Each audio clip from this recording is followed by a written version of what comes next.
ഒരു നിമിഷം ഞാൻ നിങ്ങൾക്ക് വേണ്ടി ഒന്ന് പ്രാർത്ഥിച്ചോട്ടെ. ഈശോ ഇന്ന് നിങ്ങളുടെ ജീവിതത്തിൽ, നമ്മൾ ഓരോരുത്തരുടെയും ജീവിതത്തിൽ അത്ഭുതം പ്രവർത്തിക്കും. ഈശോയുടെ വാഗ്ദത്തമാണ്. നമ്മൾ ഐക്യമത്യപ്പെട്ട് പ്രാർത്ഥിക്കുമ്പോൾ കർത്താവിന്റെ ഇടപെടൽ ഉണ്ടാകും. നിങ്ങൾ 2 or 3 പേർ എന്റെ നാമത്തിൽ ഒരുമിക്കുമ്പോൾ നിങ്ങളുടെ നടുവിൽ ഞാൻ ഉണ്ടായിരിക്കും. നിങ്ങൾ ഐക്യമത്യപ്പെടുമ്പോൾ അവിടെ ഒരു ദൈവപ്രവൃത്തി നടക്കും. അതിന് നമ്മൾ സ്വാഗതം ചെയ്യുകയാണ്. പിന്നെ നമുക്കൊന്ന് പ്രാർത്ഥിക്കാം. നിങ്ങൾ അതിന്റെ പുറകെ കാണുന്ന ഈ ഒരു അറ്റ്ലാന്റിക് സമുദ്രമാണ്. ഈ മൗണ്ടൻസ്, ഇത്ര മനോഹരമായ പ്രകൃതി ഭംഗിയുള്ള ഈ സ്ഥലത്ത് ഇന്ന് വന്നപ്പോൾ നമുക്ക് ദൈവത്തെ മഹത്വപ്പെടുത്തുന്ന ഒരു വീഡിയോ എടുത്തില്ലെങ്കിൽ ഇത് സൃഷ്ടിച്ച ദൈവത്തെ ഗ്ലോറിഫൈ ചെയ്യുന്നതിന് വേണ്ടി ഈ വീഡിയോ ഒന്ന് എടുക്കുന്നത് കേട്ടോ. അപ്പൊ നമുക്ക് ഒരുമിച്ച് ഇവിടെ നിന്ന് പ്രാർത്ഥിക്കാം. നല്ല ദൈവമേ, എന്റെ സഹോദരങ്ങളോടൊപ്പം ഇന്ന് പ്രാർത്ഥിക്കുന്നു.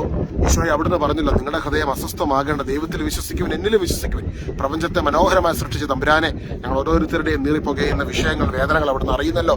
അതിനുള്ളിലേക്ക് അവിടുത്തെ ഉത്തരം, അത്ഭുത ഇടപെടൽ ഇന്ന് നടക്കുന്നതിന് വേണ്ടി പ്രാർത്ഥിക്കുന്നു. യേശുവിന്റെ നാമത്തിന്റെ ശക്തിയിൽ ഇന്ന് അത്ഭുതങ്ങൾ സംഭവിക്കട്ടെ, അടയാളങ്ങൾ സംഭവിക്കട്ടെ, വീര്യപ്രവർത്തികൾ സംഭവിക്കട്ടെ. യേശുവിന്റെ നാമത്തിൽ തന്നെ.